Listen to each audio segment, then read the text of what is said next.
हम लोग जो है पी ब्लॉक एलिमेंट पढ़ रहे हैं, तो उसी सिलसिला को आगे बढ़ाते हुए ग्रुप 16 एलिमेंट्स का कुछ पॉइंट्स को हम लोगों ने डील किया था। तो आयनाइजेशन इंथैल्पी के बारे में पढ़ रहे थे, तो उसी से एक और क्वेश्चन बचा हुआ है, उसको हम सबसे पहले डील करेंगे। ठीक है, तो जो क्वेश्चन है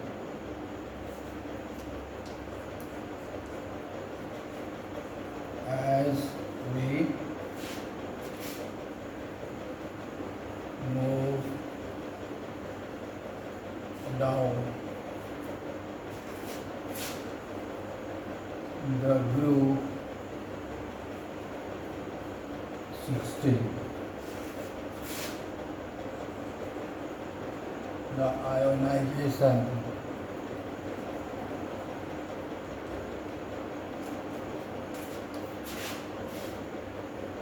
enthalpy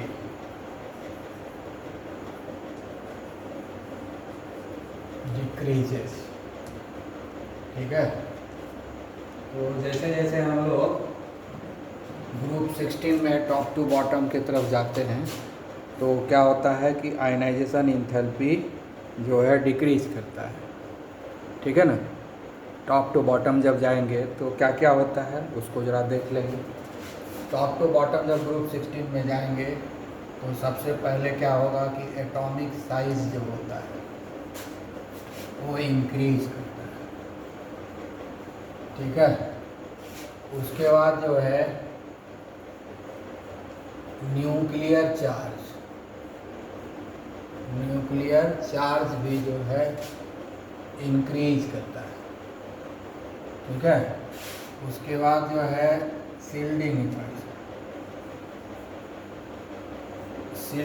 इफेक्ट जो है वो भी इंक्रीज करता है। ठीक है, उसके बाद क्या करता है कि ये जो शील्डिंग इफेक्ट जो है much greater than the nuclear charge. ठीक है ना, शील्डिंग इफेक्ट जो इंक्रीज करता है ना वो न्यूक्लियर चार्ज के कंपैरिजन में बहुत ज़्यादा इंक्रीज करता है। ठीक है, शील्डिंग इफेक्ट न्यूक्लियर चार्ज जिस क्वांटिटी में बढ़ता है उससे कहीं ज़्यादा शील्डिंग इफेक्ट इंक्रीज करता है और दोनों अपोजिट डायरेक्शन में काम करता है। न्यूक्लियर चार्ज क्या करता है कि फोर्स ऑफ अट्रैक्शन को बढ़ाता है न्यूक्लियस में, और इलेक्ट्रॉन का जो चारों तरफ जो इलेक्ट्रॉन डेंसिटी होता है, ठीक है ना, इलेक्ट्रॉन का जो क्लाउड होता है ना, ये इंक्रीज कर देता है फोर्स ऑफ अट्रैक्शन किसके बीच में, न्यूक्लियस के बीच में और इलेक्ट्रॉन क्लाउड के बीच में फोर्स ऑफ अट्रैक्शन इंक्रीज करता है न्यूक्लियर चार्ज। ठीक है, लेकिन शील्डिंग इफेक्ट क्या करता है कि इलेक्ट्रॉन क्लाउड और न्यूक्लियस के बीच के जो फोर्स ऑफ अट्रैक्शन है उसको कम करता है, तो वो एक दूसरे के अपोजिट में काम करता है।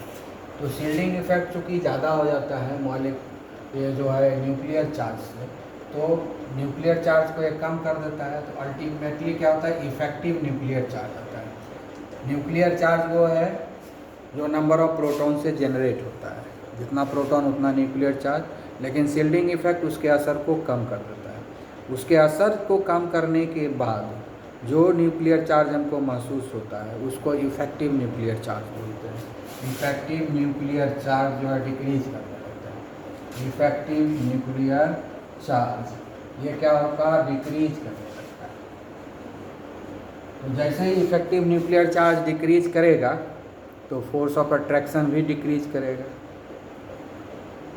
फोर्स ऑफ अट्रैक्शन जो इलेक्ट्रॉन डेंसिटी, इलेक्ट्रॉन क्लाउड और न्यूक्लियस के बीच में जो फोर्स ऑफ अट्रैक्शन है वो भी घट जाएगा, क्योंकि इफेक्टिव न्यूक्लियर चार्ज जो है घट गया। तो इस हिसाब से क्या हो गया कि जो इलेक्ट्रॉन क्लाउड है वो लूजली बाउंड हो गया। इलेक्ट्रॉन क्लाउड क्या हो गया, लूजली बाउंड हो गया, और वो न्यूक्लियस से थोड़ा दूर भाग जाएगा तो साइज बढ़ेगा। दूसरा चीज़ क्या हो गया कि इलेक्ट्रॉन जो है लूजली बाउंड हो गया, तो जब इलेक्ट्रॉन लूजली बाउंड हो गया तो उसको रिलीज कराना आसान हो गया, है ना। चूँकि force of attraction effective nuclear charge decrease होने के चलते फोर्स ऑफ अट्रैक्शन डिक्रीज कर गया, तो इलेक्ट्रॉन क्लाउड जो है लूजली बाउंड हो गया, लूजली बाउंड होगा तो उसके इलेक्ट्रॉन को रिलीज कराना आसान हो गया। जब इलेक्ट्रॉन को रिलीज कराना आसान हो गया तो हमको एनर्जी कम देना पड़ेगा, तो इसलिए आयनाइजेशन इंथैल्पी डिक्रीज होगा। क्योंकि आयनाइजेशन इंथैल्पी क्या है? It is the energy required to remove the electron. क्योंकि इलेक्ट्रॉन लूजली बाउंड है, उसको रिमूव करना आसान है, तो एनर्जी कम सप्लाई करना पड़ेगा, इसलिए इसका जो आयनाइजेशन इंथैल्पी वो डिक्रीज करेगा। ठीक है, ओके।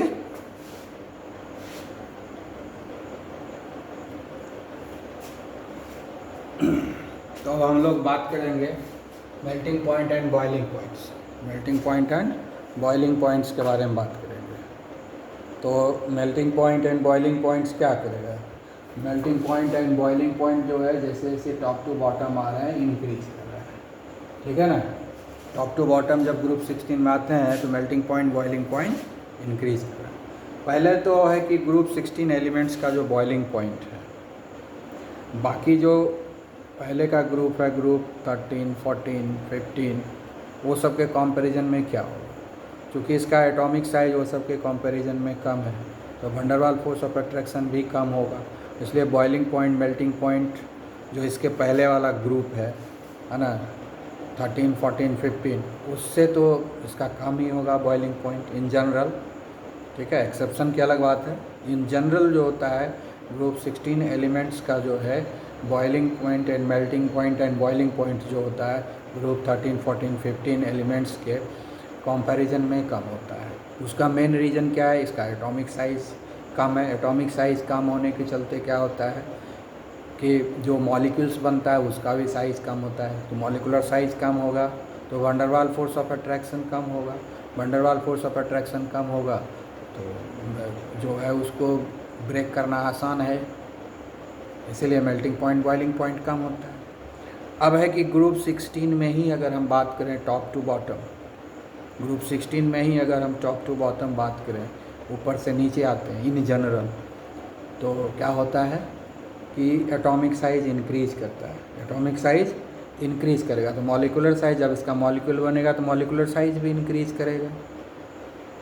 टॉप टू बॉटम जब आएंगे तो एटॉमिक साइज़ इंक्रीज करेगा, फिर मॉलिक्यूल बनेगा तो मॉलिकुलर साइज़ भी इंक्रीज करेगा। मॉलिकुलर साइज़ अगर इंक्रीज करेगा तो सरफेस एरिया इंक्रीज हो जाएगा। सरफेस एरिया इंक्रीज होगा तो van der Waals force of attraction increase करेगा, और साथ में मास भी बढ़ रहा है, दोनों कंट्रीब्यूट करेगा। तो जिस वंडरवाल फोर्स चूँकि बढ़ रहा है इसीलिए इसका मेल्टिंग पॉइंट बॉइलिंग पॉइंट दोनों ही टॉप टू बॉटम इंक्रीज कर जाएगा। तो रीज़न क्या है कि एटॉमिक साइज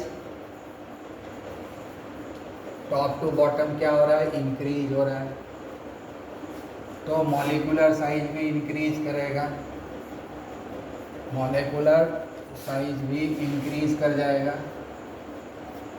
और मॉलिकुलर साइज इंक्रीज करेगा तो सरफेस एरिया इंक्रीज करेगा। ठीक है, सरफेस एरिया इंक्रीज करेगा तो वंडरवाल फोर्स बढ़ जाएगा, वंडरवाल फोर्स जो है बढ़ जाएगा, ये इंक्रीज कर जाएगा। और जब वंडरवाल फोर्स इंक्रीज करेगा तो मेल्टिंग पॉइंट बॉइलिंग पॉइंट दोनों ही इंक्रीज कर लेगा। इसीलिए ग्रुप 16 में जब हम टॉप टू बॉटम मूव करते हैं तो उसका मेल्टिंग पॉइंट और बॉइलिंग पॉइंट दोनों ही इंक्रीज कर जाता है। ठीक है, ओके। अब हम लोग जो है नेक्स्ट इलेक्ट्रोनेगेटिविटी के बारे में देखते हैं। तो इलेक्ट्रोनेगेटिविटी में ग्रुप 16 एलिमेंट का है, तो उसमें ऑक्सीजन है फर्स्ट एलिमेंट, इसलिए ऑक्सीजन फैमिली बोलते हैं। और ये बात भी याद रखना है कि फ्लोरीन के बाद जो सेकंड मोस्ट इलेक्ट्रोनेगेटिव एलिमेंट होता है वो ऑक्सीजन ही है। फ्लोरीन जो होता है सबसे ज़्यादा मोस्ट इलेक्ट्रोनेगेटिव होता है, और सेकंड मोस्ट इलेक्ट्रोनेगेटिव कौन होता है? ऑक्सीजन। तो फ्लोरीन के बाद ऑक्सीजन का ही नंबर आता है। ठीक है, अब ग्रुप 16 का अगर हम कंपैरिजन करें इलेक्ट्रोनेगेटिविटी का, तो ग्रुप जो है 13, 14, 15 से अगर कंपैरिजन करेंगे इलेक्ट्रोनेगेटिविटी का, तो उस तीनों से इसका इलेक्ट्रोनेगेटिविटी ज़्यादा होगा, क्योंकि एटॉमिक साइज़ कम है। ग्रुप 16 का एटॉमिक साइज़ जो है इस तीनों के मुकाबले कम है। ठीक है, न्यूक्लियर चार्ज ज़्यादा है। ठीक है, जिसके कारण क्या होता है इसमें इलेक्ट्रोनेगेटिविटी 13, 14, 15 से ज़्यादा है। एक्सेप्शन है इसमें भी, एक्सेप्शन पहले बता चुका है। तो group 16 elements comparatively more electronegative if you compare it with the group 13, 14 and 15 elements, ठीक है, क्योंकि इसमें न्यूक्लियर चार्ज ज़्यादा है, एटॉमिक साइज कम है और न्यूक्लियर चार्ज ज़्यादा है, जिसके चलते group 16 is more electronegative than group 13, 14, 15 elements. अब हम लोग ग्रुप 16 के बारे में बात करेंगे। ग्रुप 16 के बारे में टॉप टू बॉटम जब मूव करेंगे तो इलेक्ट्रोनेगेटिविटी क्या होगा। टॉप टू बॉटम जब जाते हैं तभी तुरंत देख चुके हैं एटॉमिक साइज इंक्रीज करता है, न्यूक्लियर चार्ज भी इंक्रीज करता है, इफेक्टिव न्यूक्लियर चार्ज जो है डिक्रीज करता है। इसलिए हम उस चीज़ को डिस्कस नहीं करेंगे क्योंकि अभी हम लोग डिस्कस कर लिए, ठीक है। तो पहला चीज़ क्या होता है कि एटॉमिक साइज जो है, एटॉमिक साइज इंक्रीज करता है, एटॉमिक साइज इंक्रीज करता है। और इफेक्टिव न्यूक्लियर चार्ज अभी हम लोग डिस्कस कर चुके हैं, effective nuclear charge, effective nuclear charge जो है डिक्रीज करता है, ठीक है। इफेक्टिव न्यूक्लियर चार्ज डिक्रीज करेगा तो इलेक्ट्रॉन को अट्रैक्ट करने का कैपेबिलिटी कम हो जाएगा। कैसे इफेक्टिव न्यूक्लियर चार्ज डिक्रीज करता है, यह अभी लास्ट क्वेश्चन में डिस्कस कर दिए, वो हम नहीं बताएंगे अभी, ठीक है। तो जब टॉप टू बॉटम जा रहे हैं तो इफेक्टिव न्यूक्लियर चार्ज डिक्रीज कर रहा है, तो इफेक्टिव न्यूक्लियर चार्ज जब डिक्रीज कर रहा है तो इलेक्ट्रॉन को अट्रैक्ट करने का जो कैपेबिलिटी है, वो टेंडेंसी है, वो कम होगा। और इलेक्ट्रोनेगेटिविटी किसको बोलते हैं, टेंडेंसी टू अट्रैक्ट इलेक्ट्रॉन। तो जब टॉप टू बॉटम जा रहे हैं तो इफेक्टिव न्यूक्लियर चार्ज डिक्रीज करता जा रहा है, तो टेंडेंसी टू अट्रैक्ट इलेक्ट्रॉन भी डिक्रीज करेगा, और tendency to attract electron decrease होगा तो इलेक्ट्रोनेगेटिविटी डिक्रीज होगा। इसीलिए ग्रुप 16 एलिमेंट में जब हम टॉप टू बॉटम जाते हैं तो इलेक्ट्रोनेगेटिविटी डिक्रीज करने लगता है, ठीक है ना, ओके। हम लोग नेक्स्ट डिस्कस करेंगे metallic and non metallic character group 16 का। तो अगर ग्रुप 16 को कंपैरिजन किया जाए बाकी ग्रुप 12, 13, 14 से 15 से, तो इसका मेटालिक कैरेक्टर क्या होगा, मेटालिक कैरेक्टर कम होगा, है ना। इसलिए मेटालिक कैरेक्टर कम इसलिए होगा क्योंकि इलेक्ट्रोनेगेटिविटी इसका ज़्यादा है, आयनाइजेशन इंथैल्पी इसका ज़्यादा है ना। कंपैरेटिवली अगर आयनाइजेशन इंथैल्पी देखोगे किससे 12, 13, 14, है ना, 14, 15 से, इसका आयनाइजेशन इंथैल्पी ज़्यादा है। आयनाइजेशन इंथैल्पी ज़्यादा क्योंकि एटॉमिक साइज कम है ना, कम है, इसीलिए एटॉमिक साइज कम होने से क्या होता है, न्यूक्लियर चार्ज बढ़ा हुआ है। तो ये दोनों जो फेवरेबल है इलेक्ट्रॉन डेंसिटी को अट्रैक्ट करने का, तो इलेक्ट्रोनेगेटिविटी बढ़ा हुआ है इसका। तो इसलिए जो मेटालिक कैरेक्टर है वो कम है, लेकिन नॉन मेटालिक कैरेक्टर बढ़ा हुआ है। ग्रुप 16 एलिमेंट्स का अगर मेटालिक कैरेक्टर देखेंगे तो वो डिक्रीज हो गया है, और नॉन मेटालिक कैरेक्टर इंक्रीज हो गया है क्योंकि न्यूक्लियर चार्ज इसमें ज़्यादा है, इफेक्टिव न्यूक्लियर चार्ज भी इसमें ज़्यादा है, क्योंकि स्क्रीनिंग इफेक्ट तो सेम रहता है, उसमें कोई चेंज नहीं होता है। जब हम ग्रुप चेंज हो रहे हैं 13, 14, 15 से 16 में आ रहे हैं तो स्क्रीनिंग इफेक्ट में कोई चेंज नहीं होता है, और न्यूक्लियर चार्ज कंटिन्यूसली बढ़ रहा है, तो इफेक्टिव न्यूक्लियर चार्ज भी बढ़ रहा है। इफेक्टिव न्यूक्लियर चार्ज बढ़ेगा तो इलेक्ट्रॉन क्लाउड को ज़्यादा अट्रैक्ट करेगा, इलेक्ट्रॉन क्लाउड लूजली बाउंड नहीं रहेगा तो इलेक्ट्रॉन को रिलीज़ करना डिफ़िकल्ट होगा। तो इसलिए मेटालिक कैरेक्टर कम हो जाता है ग्रुप 16 में, क्योंकि इलेक्ट्रॉन को रिलीज़ कराना डिफ़िकल्ट होगा, क्योंकि आयनाइजेशन इंथैल्पी ज़्यादा हो जाएगा, रिलीज़ कराना डिफ़िकल्ट है, लेकिन इलेक्ट्रॉन को अट्रैक्ट कराना आसान हो जाता है। इलेक्ट्रॉन को अट्रैक्ट कराना आसान हो जाता है क्योंकि इफेक्टिव न्यूक्लियर चार्ज कंटिन्यूसली बढ़ रहा है। तो जब इफेक्टिव न्यूक्लियर चार्ज दोनों बढ़ रहा है तो इलेक्ट्रॉन डेंसिटी को ज़्यादा अट्रैक्ट करता है, इलेक्ट्रॉन क्लाउड को इंटरेक्ट करता है, ठीक है, जिसके चलते इलेक्ट्रोनेगेटिविटी इंक्रीज करके, उसके चलते नॉन मेटालिक कैरेक्टर इंक्रीज कर जाएगा, ठीक है। तो ये तो हुआ कि ग्रुप से हम मैंने कंपैरिजन किया। अब हम ग्रुप 16 में ही टॉप टू बॉटम जाएंगे, ग्रुप 16 में ही टॉप टू बॉटम जाएंगे। तो क्या होगा, एटॉमिक साइज डिक्रीज कर रहा है, न्यूक्लियर चार्ज इंक्रीज कर रहा है, शील्डिंग इफेक्ट भी इंक्रीज कर रहा है, और शील्डिंग इफेक्ट काफ़ी ज़्यादा बढ़ता है न्यूक्लियर चार्ज से, तो इफेक्टिव न्यूक्लियर चार्ज जो है डिक्रीज करने लगता है। अभी जस्ट पढ़े कि इफेक्टिव न्यूक्लियर चार्ज डिक्रीज़ करता है टॉप टू बॉटम। तो जब इफेक्टिव न्यूक्लियर चार्ज डिक्रीज़ करेगा तो इलेक्ट्रॉन क्लाउड को अपने तरफ खींचेगा नहीं ज़्यादा, लूजली बाउंड हो जाएगा, तो इलेक्ट्रॉन को रिलीज़ करना आसान हो जाएगा। इसलिए टॉप टू बॉटम जब नीचे जाते हैं तो इलेक्ट्रॉन को रिलीज़ करना आसान हो जाएगा, यानी आयनाइजेशन इंथैल्पी कम हो जाएगा। तो आयनाइजेशन इंथैल्पी जहाँ कम होता है उसका मेटालिक कैरेक्टर बढ़ता है। तो सिंपल वे में आंसर लिख सकते हैं कि ionization enthalpy top to bottom जा रहे हैं तो डिक्रीज़ कर रहा है, तो इसलिए मेटालिक कैरेक्टर बढ़ जाएगा। तो जितना कम आयनाइजेशन इंथैल्पी उतना ज़्यादा मेटालिक कैरेक्टर, क्योंकि आयनाइजेशन इंथैल्पी के ऊपर डिपेंड कर रहा है कि इलेक्ट्रॉन रिलीज कितना आसानी से होगा कि डिफ़िकल्टी से होगा। तो इसलिए जैसे जैसे टॉप टू बॉटम हम जा रहे हैं तो आयनाइजेशन इंथैल्पी जो है वो डिक्रीज़ कर रहा है, इसलिए मेटालिक कैरेक्टर बढ़ेगा। और टॉप टू बॉटम जब जा रहे हैं तो इलेक्ट्रोनेगेटिविटी डिक्रीज़ कर रहा है, इलेक्ट्रोनेगेटिविटी डिक्रीज़ कर रहा है। और इलेक्ट्रोनेगेटिविटी के ऊपर जो है नॉन मेटालिक कैरेक्टर डिपेंड करता है। चूँकि इलेक्ट्रोनेगेटिविटी डिक्रीज़ कर रहा है टॉप टू बॉटम, इसलिए नॉन मेटालिक कैरेक्टर जो है डिक्रीज़ कर रहा है टॉप टू बॉटम।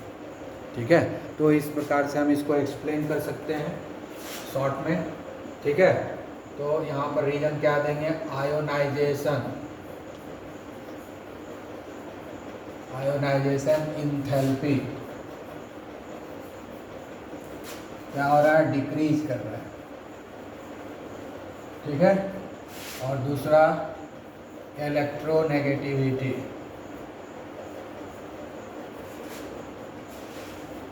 ये भी डिक्रीज कर रहा है, टॉप टू बॉटम जा रहा है। ये दोनों जो किसके फेवरेबल है, आयनाइजेशन इंथैल्पी डिक्रीज कर रहा है, इससे बताता है कि metallic character top to bottom increase करेगा।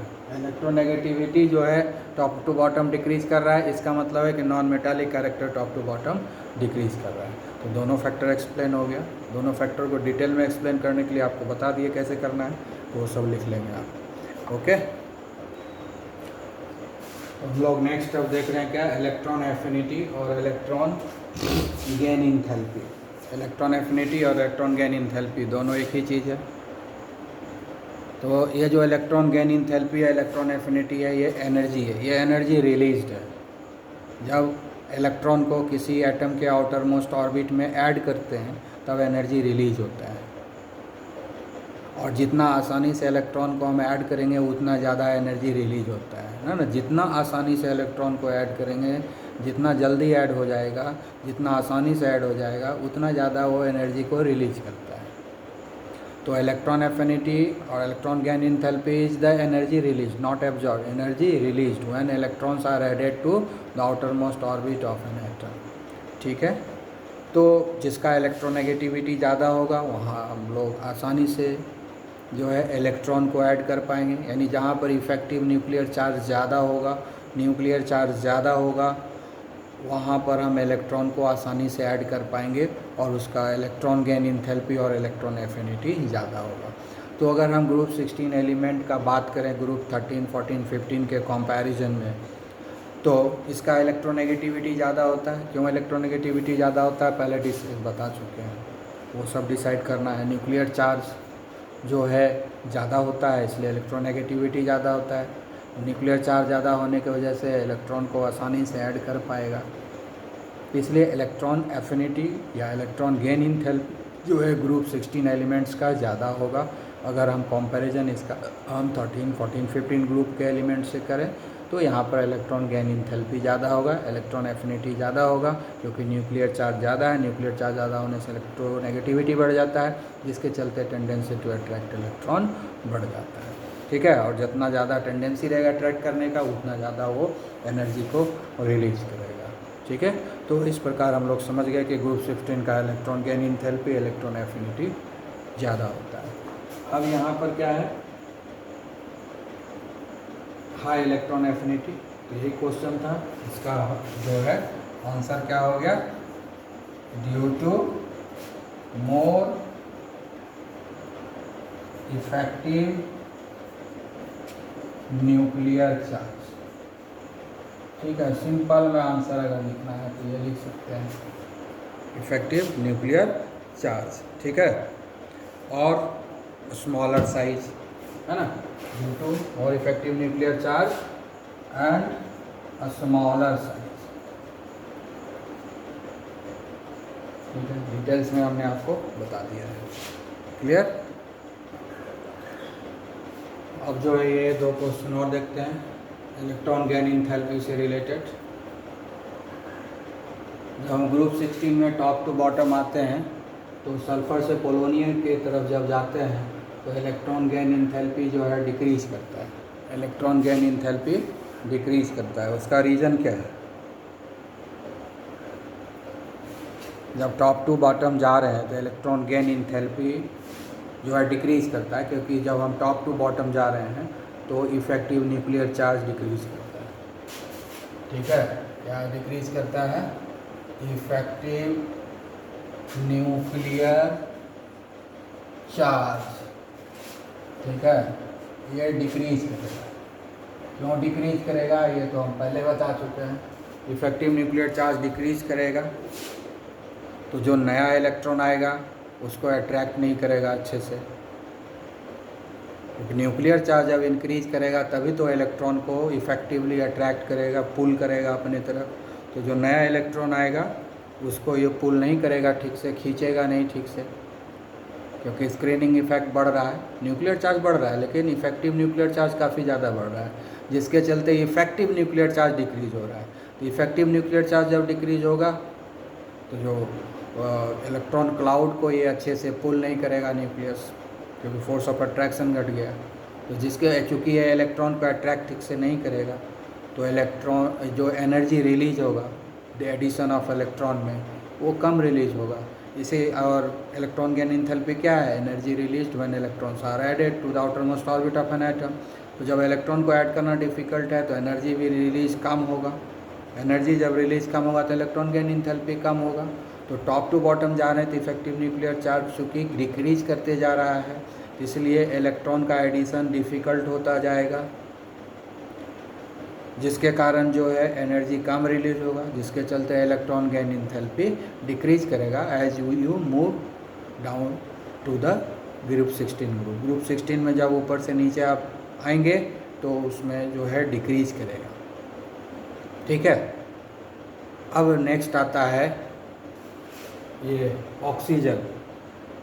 तो ऑक्सीजन का तो ग्रुप 16 में सबसे पहला एलिमेंट है, तो इलेक्ट्रॉन गेन इंथैल्पी जो है इसका सबसे ज़्यादा होना चाहिए ना। इलेक्ट्रॉन गेन इंथैल्पी जो है सबसे ज़्यादा होना चाहिए अपने ग्रुप में, सबसे ऊपर में, तब ना धीरे धीरे घटेगा। लेकिन इसका एक्सेप्शनल बिहेवियर है, सबसे ज़्यादा नहीं होता है, सब कम हो जाता है।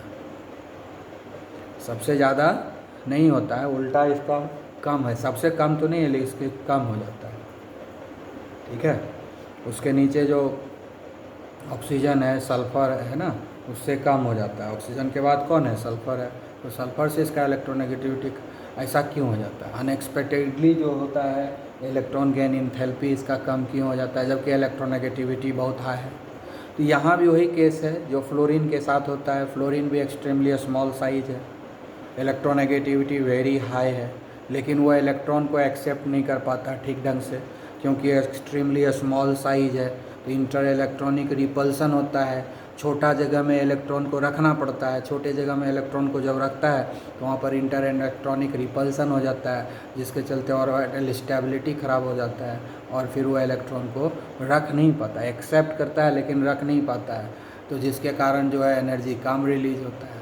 तो इसलिए इलेक्ट्रॉन गेन इंथैल्पी कम हो गया। फ्लोरीन के केस में भी होता है वही कि हाईएस्ट इलेक्ट्रोनेगेटिविटी होते हुए भी उसका इलेक्ट्रॉन गेन इंथैल्पी कम है। उसी तरह से ऑक्सीजन का केस भी है, ये भी एक्सट्रीमली ग्रुप का, अपने ग्रुप का फर्स्ट एलिमेंट है, एक्सट्रीमली स्मॉल साइज है, वेरी हाई इलेक्ट्रोनेगेटिविटी है, इसलिए टेंडेंसी तो अट्रैक्ट करने का इलेक्ट्रॉन बहुत ज़्यादा है। इलेक्ट्रॉन को ही अट्रैक्ट करता है, अपनी तरफ खींचता है, इलेक्ट्रॉन आता है, लेकिन इलेक्ट्रॉन को जब रखता है तो वहाँ पर क्राउड हो जाता है, इलेक्ट्रॉन डेंसिटी बढ़ जाता है। इलेक्ट्रॉन डेंसिटी छोटे जगह में ज़्यादा इलेक्ट्रॉन रह गया तो इलेक्ट्रॉन डेंसिटी बढ़ने के चलते क्या होता है? इंटर इलेक्ट्रॉनिक रिपल्सन बढ़ जाता है। इंटर इलेक्ट्रॉनिक रिपल्सन बढ़ने के चलते वो इलेक्ट्रॉन को एक्सेप्ट नहीं कर पाता है ठीक ढंग से, और जिसके चलते एनर्जी कम रिलीज होता है। और जब एनर्जी कम रिलीज होगा इसका मतलब क्या हुआ? इलेक्ट्रॉन गेन इंथैल्पी कम हो गया। इसीलिए ऑक्सीजन का जो है unexpectedly low electron gain enthalpy होता है, जबकि ये ग्रुप में सबसे ऊपर है तो सबसे ज़्यादा इसका इलेक्ट्रॉन गेन इंथैल्पी होना चाहिए था। टॉप टू बॉटम घटता है ना, लेकिन ये इसका एक्सेप्शनल बिहेवियर है ऑक्सीजन का, क्योंकि ये एक्सट्रीमली स्मॉल साइज है। एक्सट्रीमली स्मॉल साइज होने के चलते उसके पास इलेक्ट्रॉन को रखने के लिए जगह बहुत कम है, तो छोटी जगह में जो एक्स्ट्रा इलेक्ट्रॉन आएगा उसको भी रखना होगा, इलेक्ट्रॉन डेंसिटी बढ़ जाएगा, इंटर इलेक्ट्रॉनिक रिपल्सन बढ़ जाएगा। ठीक है, तो जो नया इलेक्ट्रॉन आएगा उसके लिए रिपल्सन ज़्यादा हो जाएगा और ठीक ढंग से उसको अट्रैक्ट नहीं करेगा, और जब ठीक ढंग से आसानी से अट्रैक्ट नहीं करेगा तो एनर्जी कम जो है रिलीज़ होगा, और एनर्जी कम रिलीज़ हुआ तो इलेक्ट्रॉन गेन इंथैल्पी कम हो जाएगा। ठीक है, तो इस प्रकार से हम लोग समझ गए electron gain enthalpy, and the rest of things will study letter. Okay, have a nice day.